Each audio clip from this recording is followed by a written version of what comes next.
নমস্কার, আপনারা শুনছেন রাত্রের যাত্রী, সঙ্গে আমি দিব্যজ্যোতি। আশা করছি সকলে খুব ভালো আছেন। আজ প্রায় 1 মাস পর আপনাদের জন্য সম্পূর্ণ নতুন একটি সিরিজ নিয়ে আমি উপস্থিত হয়েছি।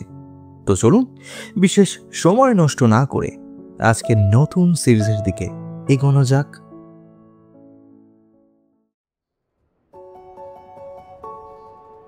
রাত্রের যাত্রী অরিজিনালসের প্রথম গল্প সোমাশ্রী মাইতি বিরচিত তুমি সন্ধ্যার মেঘ। মূল চরিত্রে সমরেশ ঘোষ, হিয়ান রায়, রনাক চক্রবর্তী এবং হেড মিস্ট্রেস নীলিমা ঘোষ। শুরু হচ্ছে আমাদের আজকের নিবেদন, তুমি সন্ধ্যার মেঘ।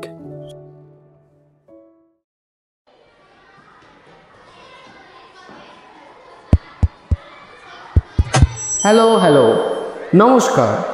সবাই একটু মনোযোগ দিয়ে শুনবেন। একটু কর্কশ গলায় মাইকে বললেন সমরবাবু। আজ ক্লাস 12-এর ছাত্রছাত্রীদের ফেয়ারওয়েল অনুষ্ঠান। সেটা শুরু হবে 7টা থেকে, কিন্তু মঞ্চ পরিচালক অর্থাৎ সমরেশ ঘোষ তার সবেতেই তাড়াহুড়ো। সময়ের আগে থেকেই তিনি মাইকে বকবক করা শুরু করে দিয়েছেন। ঘড়ির কাঁটা যত এগোচ্ছে, ছাত্রছাত্রীদের আনাগোনা মঞ্চের কাছে আরও বেশি শুরু হয়েছে। আজ দুজন নবাগত শিক্ষক এবং শিক্ষিকাকেও বরণ করা হবে। সমরবাবু একটু এদিক ওদিক তাকিয়ে ফের হাতে মাইক নিয়ে বললেন, শুভ সন্ধ্যা সবাইকে। আমাদের আজকের এই অনুষ্ঠান মূলত নবাগত ছাত্রছাত্রীদের জন্য, এবং সেই সঙ্গে আমরা বরণ করে নেব আমাদের দুজন নতুন শিক্ষক এবং শিক্ষিকাকে, যারা আজই জয়েন করেছেন। তাই আর বিলম্ব না করে আমাদের আজকের এই সাংস্কৃতিক সন্ধ্যা শুরু হচ্ছে। এই অনুষ্ঠান শুরু হচ্ছে আজকের উদ্বোধনী সঙ্গীত দিয়ে।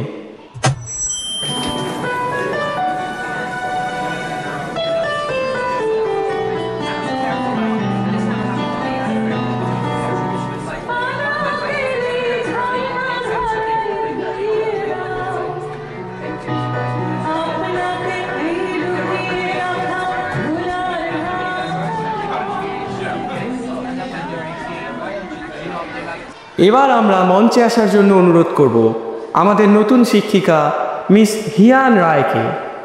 ওনাকে ফুলের স্তবক দিয়ে সম্মান জানাবেন আমাদের প্রধান শিক্ষিকা নীলিমা ঘোষ মহাশয়া। মিস হিয়ান রায় মঞ্চে যাওয়ার জন্য যেই মাত্র উঠে দাঁড়ালেন, অমনি হুট করে তার পা মুচকে গেল। অসম্ভব যন্ত্রণায় তার মুখ দিয়ে এক সামান্য আর্তনাদ শোনা গেল। ঠিক এই সময় তাঁরই সমবয়সী এক ভদ্রলোক তার দিকে হাত বাড়িয়ে দিয়ে বললেন, হাতটা ধরুন। হিয়ান রায় এবার তার দিকে তাকিয়ে একটু অবাক ও তাচ্ছিল্যের দৃষ্টিতে দেখে বললেন, না না, ঠিক আছে, আমি পারবো। নিজের পায়ের ওপর ভর দিয়ে তিনি আবার উঠে দাঁড়ানোর একটু বৃথা চেষ্টা করলেন।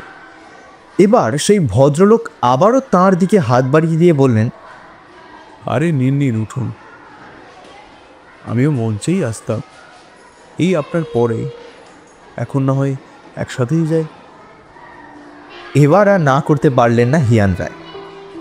হিয়ান সামান্য কিছুক্ষণের জন্য অনুভব করল এই হাত, এই স্পর্শ যেন তার পরিচিত।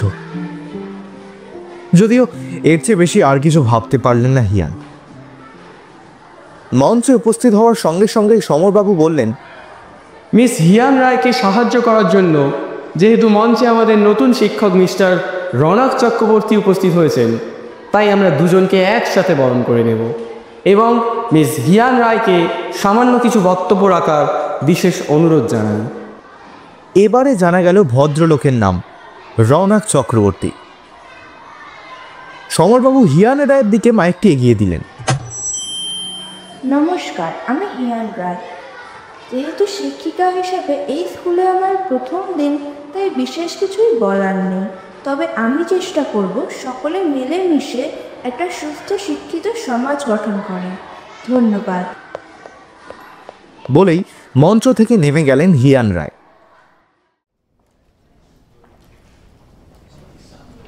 পরদিন স্টাফ রুমে এসে রৌনক এদিক ওদিক কাউকে খোঁজার ভঙ্গিতে এগিয়ে যাচ্ছিলেন। এমন সময় তার সামনে এসে দাঁড়ালেন হিয়ান। রৌনক তাকে দেখেই থমকে দাঁড়িয়ে গেলেন এবং হাঁ করে হিয়ানের দিকে তাকিয়ে রইলেন।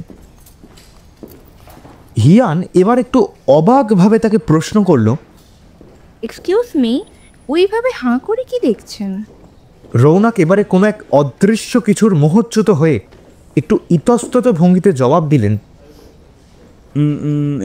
ইয়ে মানে মানে না না কিছু না।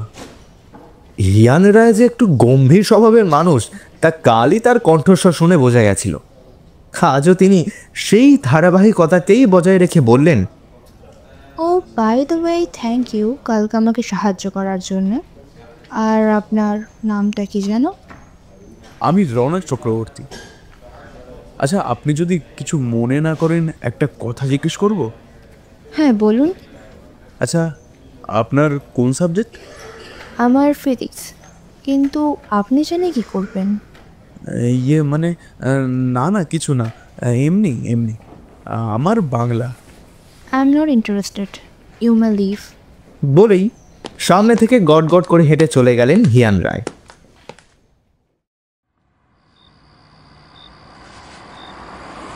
সন্ধ্যায় বাড়ি ফিরে এক কাপ চা নিয়ে জানলার ধারে দাঁড়িয়ে টেবিলে রাখা ছবির ফ্রেমটার দিকে তাকিয়ে আপন মনে কিছু একটা আরো আরো গভীরভাবে ভাবতে লাগলো।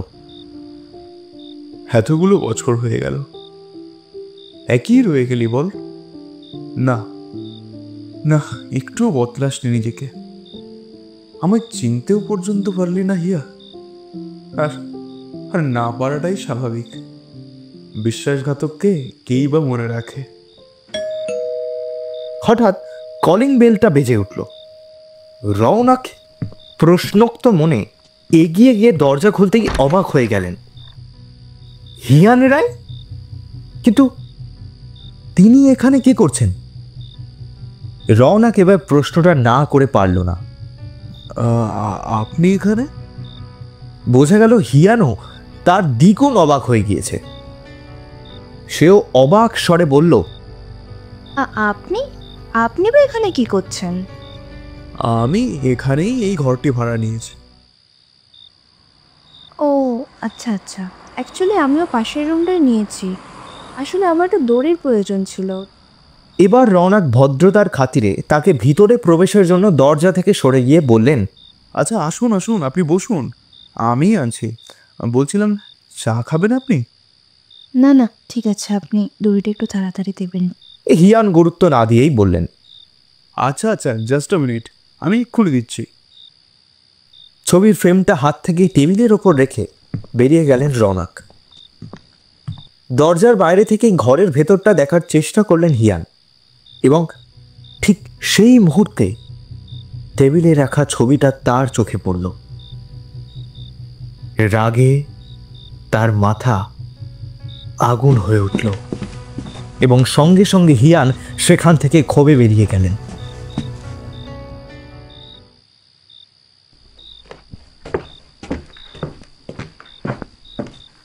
এদিকে তাড়াহুড়ো করে রৌনক ঘরে এসে দেখলেন, কই কোথাও কেউ নেই। যা চলে গেল, আমি দিয়ে আসি। সে মনে মনে বলল। হিয়ানের দরজার সামনে দাঁড়িয়ে একটু ইতস্তত বোধ করে দরজায় টোকা মারলেন রৌনক। দরজা খুলতেই সে বলল, ম্যাম দড়িটা। রৌনককে দেখা মাত্রই হিয়ান যেন ক্ষোভে ফেটে পড়ল। সে বলল, হাউ ডিয়ার ইউ রৌনক, তোর সাহস হলো কি করে আমার রুমে ঢোকার? পেরিয়ে যা, পেরিয়ে যা এক্ষুনি। রৌনক হতভম্ব হয়ে বলল, এক্সকিউজ মি, লিসেন, আপনিই চেয়েছিলেন দড়িটা। আর আর আপনি তুই তো করে কথা বলছেন কেন? কারণ কালকেই যদি আমি তোর মুখটা ভালো করে দেখতে পেতাম তাহলেই বুঝে যেতাম তুই আসলে কে। তোর এত দুঃসাহস কীভাবে হয়? আই মিন তুই আমার পিছন পিছন এখানে অবধি চলে এসছিস। চলে গেছিলি তো, তাহলে আজও এই ছবিটা কেন আগলে রেখেছিস? এবার রৌনক একটু মৃদু স্বরে বললেন, দেখিয়া, আই এম সরি। আমি চাইনি যে ঝামেলাটা বাড়ুক। আর আমিই বা কি করে জানবো বল যে তুই এই স্কুলের টিচার? আমি তো কালই তোকে অনুষ্ঠানে দেখেছি। Just shut up. হিয়া, কথা বলতে বলতেই হঠাৎ জ্ঞান হারিয়ে মাটিতে পড়ে যাচ্ছিল হিয়ান। তৎক্ষণাৎ রৌনক তাকে ধরে ফেলল। কোনোভাবে হিয়ানকে সোফায় নিয়ে গিয়ে বসালেন রৌনক। চোখে মুখে একটু জল ছিটিয়ে দিতেই ধীরে ধীরে চোখ খুললেন হিয়ান। চোখ খুলেই রৌনককে সামনে বসে থাকতে দেখে বললেন হিয়ান, তুই তুই এখনো যাসনি?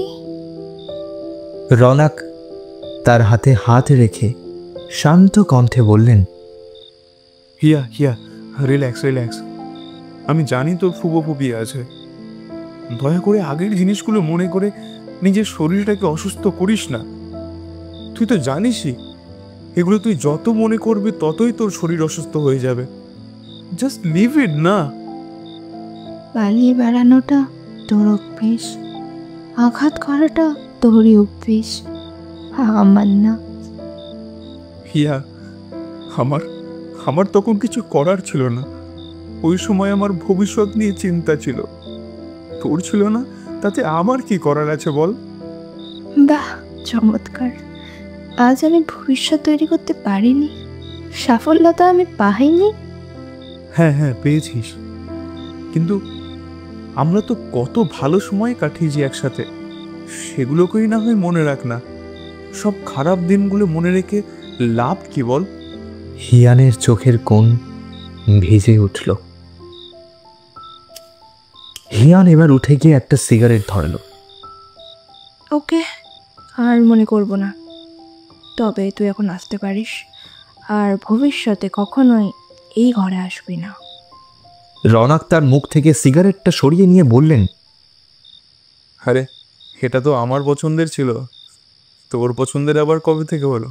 এবার হিয়ানের ঠোঁটের কোণে একটা মুচকি হাসি দেখা গেল, যদিও তার মধ্যেও ক্ষোভ বর্তমান। ওই যে বললাম, মানুষটা চলে গেছিল, আমি শুধু তার স্মৃতি থেকে একটা অংশ নিজের করে নিয়েছি। রৌনক এবার তার দিকে আরো একটু এগিয়ে গিয়ে বললেন, আমি যাহাকে কেন্দ্র করিয়া ঘুরি, না পাইলাম তাহার কাছে আসিবার অধিকার, না পাইলাম দূরে যাইবার অনুমতি। 9 বছর আগে এই কবিতাটাই ছিল আমাদের শুরু, তাই না? হঠাৎ রৌনক হিয়ানের সামনে হাঁটু গেড়ে বসে বললেন, আচ্ছা আচ্ছা, আমরা কি আর একবার শুরু করতে পারি না জীবনটা আর একবার একসাথে? না, পারি না। বারবার নিজেকে গড়ে তুলে আবারও ধ্বংসের মুখে ঠেলে দিতে আমি পারবো না। হিয়ান সবে সরে যাচ্ছিলেন, এমন সময় রৌনক তাকে জড়িয়ে ধরলেন এবং বললেন, প্লিজ ইয়া, প্লিজ, আর একবার, আর একবার। হিয়ান আর না করতে পারলেন না।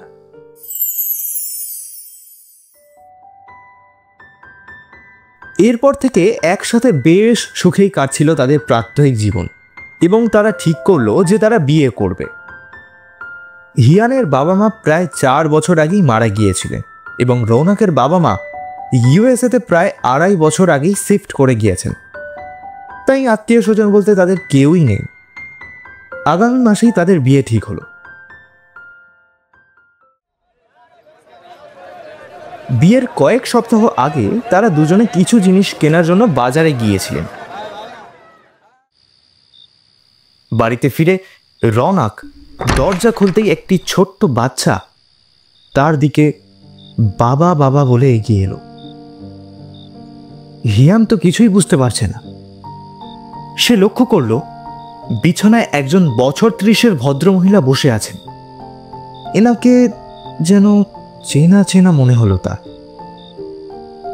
ইনি তো হিয়ানদের স্কুলের হেড ম্যাম নীলিমা ঘোষ। হিয়ানের মুখ হাঁ হয়ে গেল। হিয়ান চোখে জল নিয়ে রৌনকের দিকে তাকিয়ে রইল। হিয়া, লেট মি এক্সপ্লেন। রৌনক কি বলবে বুঝতে পারল না। হিয়ান তাকে থামিয়ে দিয়ে বললেন, don't say anything, just tell me one thing. উনি যা যা বলেছেন তা কি সত্যি? রৌনক কিছু জবাব দেওয়ার আগেই নীলিমা বলে উঠলেন, Yes, I'm his wife and he is our son. কিন্তু আপনি কে? রৌনক কোনোভাবে ব্যাপারটাকে চাপা দেওয়ার চেষ্টা করলো। সে বলল, ও ও আমার ভালো বন্ধু হিয়ান রায়। আমরা এক স্কুলেরই টিচার। মাত্র এইটুকু সময়ের ব্যবধানে ঠিক বায়োস্কোপের মতো এত কিছু ঘটে গেল যে হিয়ান কিছুই বুঝতে পারল না। ভীষণ রকম এক মানসিক অসুস্থতা বোধ করছে সে। রৌনকের দিকে এক তীব্র যন্ত্রণার দৃষ্টিপাত করে ঘর থেকে বেরিয়ে গেল সে। কিছুক্ষণ পরে পাশের ঘর অর্থাৎ হিয়ানের রুম থেকে সুটকেসের আওয়াজ আসতে লাগলো। রৌনক ছুটে গেল সেখানে, যদিও ততক্ষণে হিয়ান বারান্দা পেরিয়ে উঠোনে এসে দাঁড়িয়েছে। রৌনকের পায়ের আওয়াজ পেতেই পিছনে ঘুরে তাকালো হিয়ান। রৌনক চুপ, যেন কোনো এক অমানবিক অপরাধ বোধ তার কণ্ঠকে চেপে রেখেছে। সকল নিস্তব্ধতাকে কাটিয়ে হিয়ানি দূর থেকেই বলে উঠল, আগের বার তুই চলে গেছিলি না, এবারে আমি চলে যাচ্ছি। আগের বারে শুধু তীরটা মেরেছিলিস, ধ্বংস করতে পারিসনি, তবে এবারে টুকরো টুকরো করে দিলি। কি ক্ষতি করেছিলাম আমি তোর? রৌনক চুপ করে দাঁড়িয়ে রইল। এইভাবে দুটো মেয়েকে ঠকাচ্ছিলিস। যাই হোক, আমি আসি, চিন্তা করিস না। দ্বিতীয়বার তোর জীবনে গেস্ট অ্যাপিয়ারেন্স হয়ে আমি ঢুকবো না। চলি, ভালো থাকিস। এক চাপা বেদনা মিশ্রিত কণ্ঠে শুধু এইটুকু বলেই চলে গেল হিয়ান, এবং চিরকালের মতো তাদের প্রেম, একসাথে জীবন কাটানোর স্বপ্নে যবনিকা পড়ে গেল। আচ্ছা আচ্ছা বলতে পারেন, প্রতিটা ভালোবাসার অধ্যায় কেন এমন হয়? ভালোবাসলেই মানুষকে ঠকতে কেন হয়? কেন একজনকে সর্বস্ব ত্যাগ করতে হয় আর একজনের সুখের স্বার্থে? উত্তর কারোরই জানা নেই, কারণ ভাগ্যের এই মহাকাব্যে সকল সত্য কেবল নিরাশায় পূর্ণ। মানুষ মিলিয়ে যায় এক না ফেরার কুয়াশায়।